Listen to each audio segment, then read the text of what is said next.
আচ্ছা প্রহরী, কি বাবা? ওই যে রাস্তার উপরের বড় বাড়িতে নিষেধ উড়িয়ে দিয়েছে আর লোকজন কেবলই আসছে যাচ্ছে, ওখানে কি হয়েছে? ওখানে ওখানে নতুন ডাকঘর বসেছে। ডাকঘর? কার ডাকঘর? এই দেখো, ডাকঘর আবার কার হবে? রাজার ডাকঘর। ছেলেটি তো ভারী মজার। রাজার ডাকঘরে রাজার কাছ থেকে সব চিঠি আসে? আসে বই কি। দেখো বাবা, একদিন তোমার নামেও চিঠি আসবে। আমার নামেও চিঠি আসবে?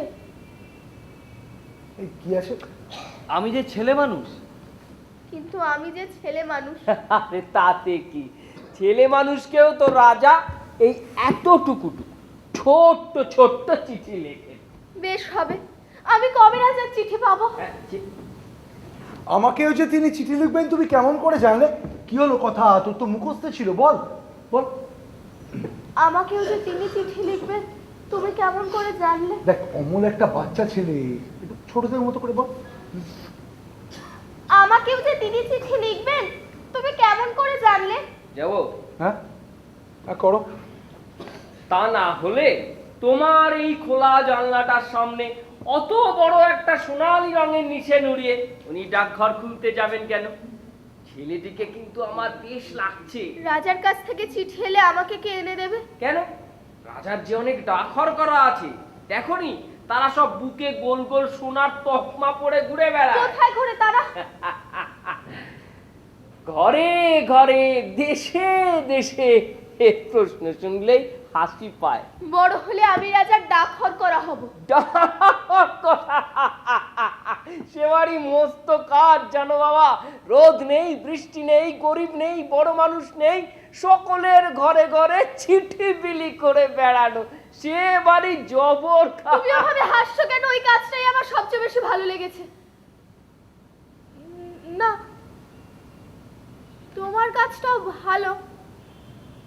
দুপুরবেলায় যখন রোদ্দুর ঝাঝা করে তখন তোমার ঘন্টা বাজে ঢং ঢং ঢং।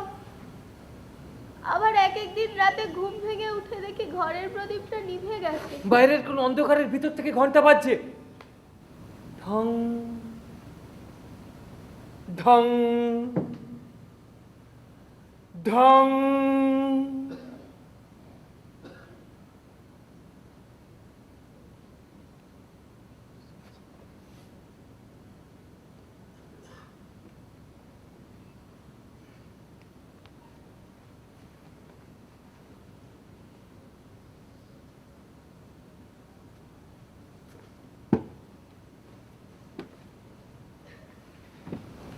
কথা একটু শোন তো, এদিকে আয়।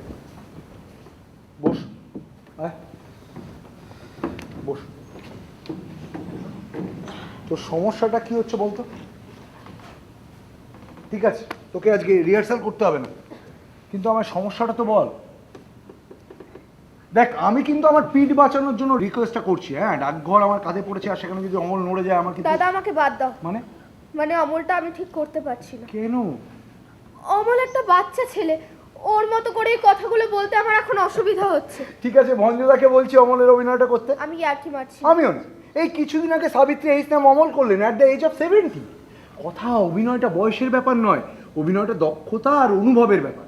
আমি ভেবেছিলাম তুই পারবি। তুমি বুঝতে পারছো না। চাইছি তো। আচ্ছা, ওই রাজাটা কে? তোর কি মনে হয় বল? কিচ্ছু না। কিচ্ছু না? না, ও যেই হোক, যত বড়ই হোক, যত ক্ষমতাই থাক, আমার কিছু যায় আসে না। অমলের কাছে তো আর বাবা মা কেউ নেই, ও কেন কোনো মিথ্যে রাজা চিঠির জন্য অপেক্ষা করে বসে থাকবে? আবার এক একদিন রাতে ঘুম ভেঙে উঠে দেখি ঘরের প্রদীপটা নিভে গেছে, বাহিরের কোন অন্ধকারের ভিতর থেকে ঘন্টা বেজে চলেছে ঢং ঢং ঢং। রাতে আমারও ঘুম ভেঙে যায় রোজ, তখন অন্ধকারই থাকে। কোন প্রহরীর ঘন্টার ঢং ঢঙানির শব্দ তো আমি শুনতে পাই না।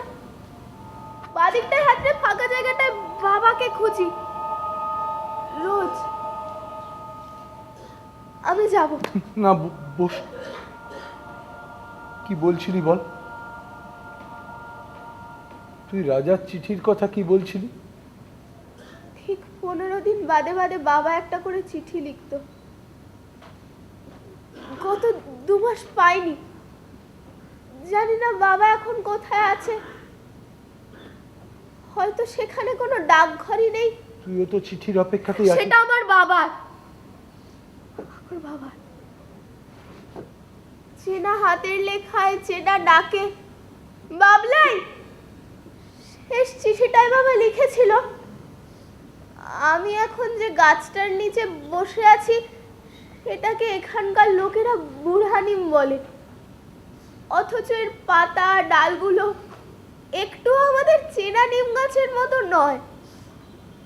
তাহলে কেন বলে ওরা? জানি না, হয়তো যেভাবে তুই আমাকে বাবা বলিস। আচ্ছা, আজ থেকে যদি আমি এই গাছটাকে বাবা ডাকি আর তুই আমাকে বুড়হানিম বলে ডাকিস, হয়তো তোর ওই ডাক শুনেই আমার দুহাত দিয়ে ঝুড়ি নামবে, শেকড় উপচে পড়বে পায়। কখনো যদি আমাদের দেখা হয়, তুই আমাকে জড়িয়ে ধরলে একটা পুরনো শ্যাওলা ধরা অলস গাছের গন্ধ পাবি। আমি তো আমার ঘরটা পেরিয়ে কোথাও যেতে চাই না দাদা। কোনো পাঁচমুড়া পাহাড়, সামনি নদী, জোয়ারির ক্ষেত, ক্রৌঞ্চদ্বীপ, কোথাও না। ওখানেই আমার দুপাশে দুজন থাকবে, বাবা আর মা। বুড়হানিমের গন্ধ তো আমি ওখানেই পেতে চাই। আমি কোনো অমলের কথা বলবো কি করে? কোনো রাজার চিঠি আমাকে কোথাও নিয়ে যাবে না। আমি বাবার একটা চিঠি চাই, 2 মাস পাইনি। বাবলাই, আমি আসছি, আর কোথাও যাব না।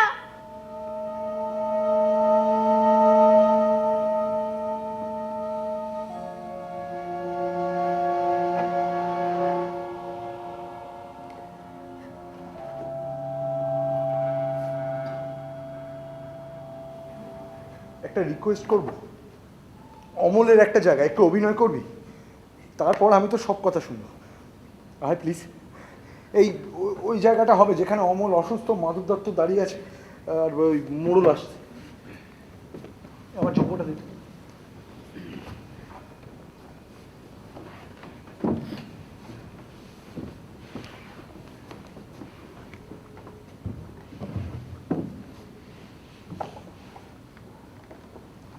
শুরু কর। ওহে মাধব দত্ত, আজকাল তোমাদের যে খুব বড় বড় লোকের সাথে সম্বন্ধ। হ্যাঁ, বলেন কি বড় মশাই, এমন পরিহাস করবেন না। আমরা নিতান্তই সামান্য লোক। তোমাদের এই ছেলেটি যে রাজার চিঠির জন্য অপেক্ষা করে আছে। ও ছেলে মানুষ, ও পাগল, ওর কথা কি ধরতে আছে? না না, এতে আর আশ্চর্য কি? তোমাদের মতো এমন যোগ্য ঘর রাজা পাবেন কোথায়? সেজন্য দেখছো না, ঠিক তোমাদের জানলার সামনে রাজার নতুন ডাকঘর বসেছে। ওরে ছোড়া, তোর নামে রাজার চিঠি এসেছে যে। সত্যি? কি সত্যি না হয়ে যায়? তোমার সাথে রাজার বন্ধুত্ব, এই যে তার চিঠি।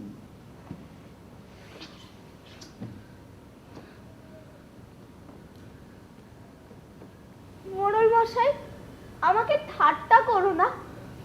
ও ফকির, বলো না, এ কি সত্য তার চিঠি? হ্যাঁ বাবা, আমি ফকির তোমাকে বলছি, এ সত্য তার চিঠি। কিন্তু আমি যে এতে কিছুই দেখতে পাচ্ছি না। সবকিছু আজ আমার চোখে সাদা হয়ে গেছে। ও মোড়ল মশাই, বলো না, এই চিঠিতে কি লেখা আছে? রাজা লিখছেন, আমি আজকালের মধ্যেই তোমাদের বাড়িতে যাচ্ছি। আমার জন্য তোমাদের মুড়ি মুরগির ভোগ তৈরি করে রেখো। রাজভবন আর আমার এক দণ্ড ভালো লাগছে। বল বাসার দোহাই, আপনার এসব কথা নিয়ে পরিহাস করবেন না। পরিহাস? কিসের পরিহাস? পরিহাস করেন এমন সাধ্য আছে ওর? আরে ঠাকুরটা, তুমিও খেপে গেলে নাকি? হ্যাঁ, আমি খেপেছি। তাই এই সাদা কাগজে আজ স্পষ্ট অক্ষর দেখতে পাচ্ছি। রাজা লিখছেন তিনি স্বয়ং অমলকে দেখতে আসছেন, রাজকবিরাজকেও সঙ্গে আনছেন। ফকির, হ্যাঁ, ওই যে তার বাজনা বাজছে, শুনতে পাচ্ছ না? আরে একটু না খেপলে তো উনি শুনতে পাবেন না। মোড়ল মশাই, আমি মনে করেছিলাম তুমি আমার উপর রাগ করেছো, তুমি আমাকে ভালোবাসো না। কিন্তু তুমি যে সত্যি আমাকে তার চিঠি এনে দেবে, এ আমি মনে করিনি। দাও আমাকে তোমার পায়ের ধুলো দাও। না, ছেলেটার ভক্তি শ্রদ্ধা আছে, বুদ্ধি নেই বটে, কিন্তু মনটা ভালো। এতক্ষণে 4 প্রহর হয়ে গেছে বোধহয়। ওই যে ঘন্টা বাজছে, ঢং ঢং ঢং। সন্ধ্যা তারা কি উঠেছে ফকির? আমি কেন দেখতে পাচ্ছি না?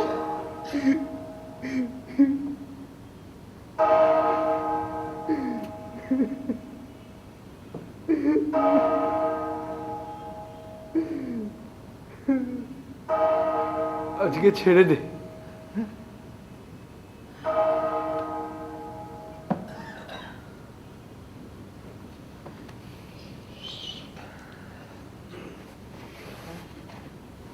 সুদীপ্ত, সেটগুলো তুলে রাখবো? না থাক।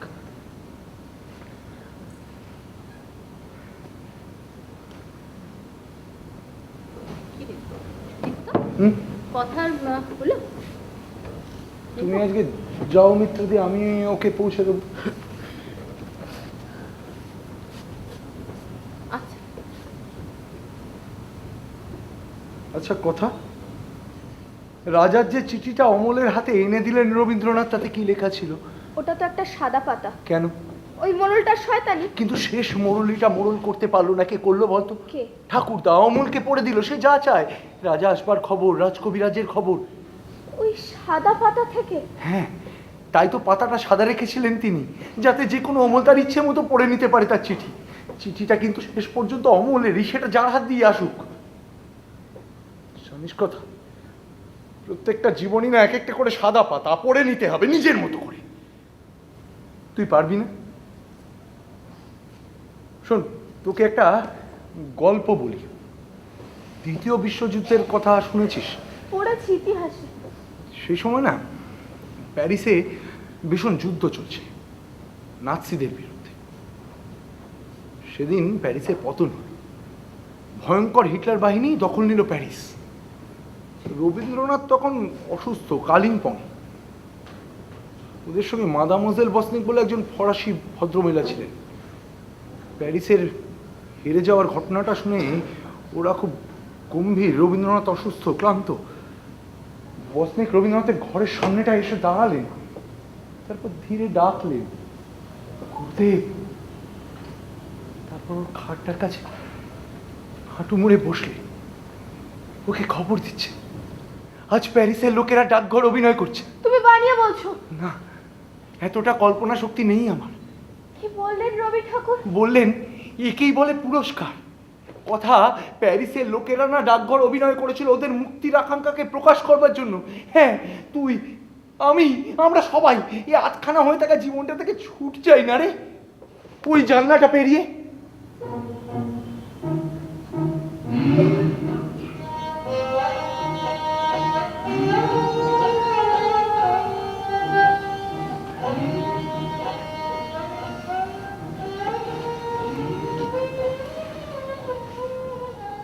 বাবার অসুস্থতা, বিয়ে, এইসব নিয়ে সুদীপ্ত খুব জড়িয়ে পড়েছিল। সময় দিতে অসুবিধে হচ্ছিল ওর দলে। এর মধ্যেই দলে নতুন নাটক শুরু হয়, আবার চাকরির ক্ষেত্রে ওর কাছে একটা প্রমোশনের অফার আসে। আর্থিক সুবিধা লাভের সুযোগ থাকা সত্ত্বেও সেটাকে ও রিফিউজ করে। এরপর থেকে কথাই অমলের চরিত্রে অভিনয় করতে থাকে। ডাকঘর নাটকটা তো এখানে বিস্তারে দেখানো সম্ভব নয়, তাহলে আমরা দেখতে পেতাম যে এক গভীর বোধ থেকে কথা অমলকে ছুঁয়ে ফেলছে নিজের মতো করে। সুদীপ্তর খুব প্রশংসা হয়, সবাই খুব প্রশংসা করে, বিশেষ করে ওই অভিনেতাদের মানে জাগিয়ে তোলবার ডিরেক্টোরিয়াল টেকনিকের জন্য। একদিন দলের ঘরে এসে দেখা যায় সুদীপ্ত ওই ডাকঘরে করা যে জানলার ফ্রেম, তার থেকে ওই জানলার গরাদগুলো সব খুলে ফেলছে। তো জিজ্ঞেস করতে বলে যে থানাগারদের মতো ওই লম্বা লম্বা সোজা সোজা যে লোহার রড, সেটা খুব মোটা দাগের, অন্য কিছু ভাবতে হবে। কে জানে, সুদীপ্তর ডাকঘরের জন্য হয়তো আর কোনো কিছুরই প্রয়োজন নেই, ওই শুধু জানলার ফ্রেমটাই যথেষ্ট।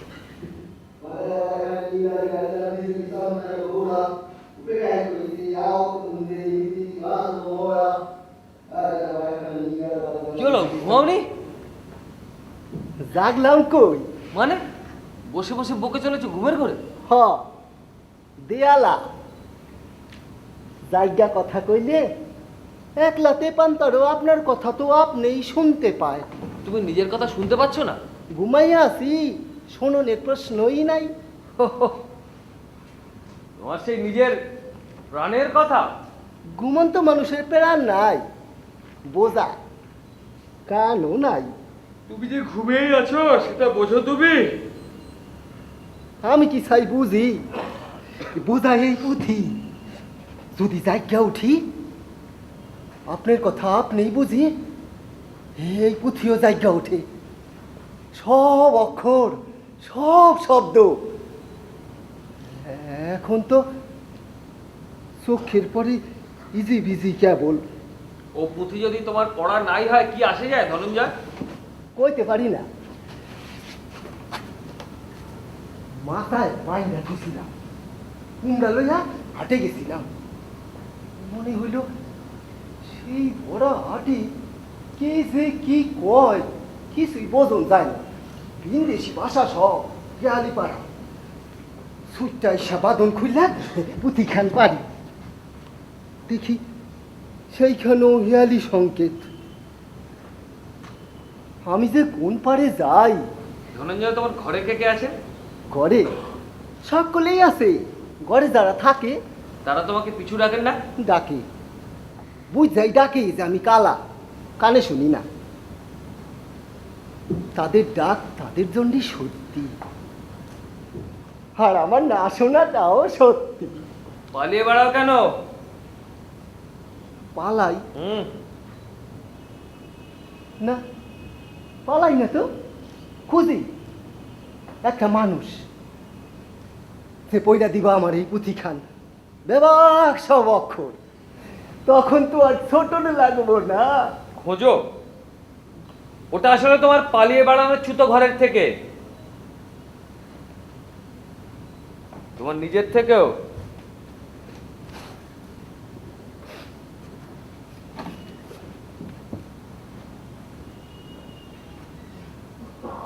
তুমিও তো খোঁজো, তুমি কি পালাও? আরে আমি আবার কি খুঁজবো?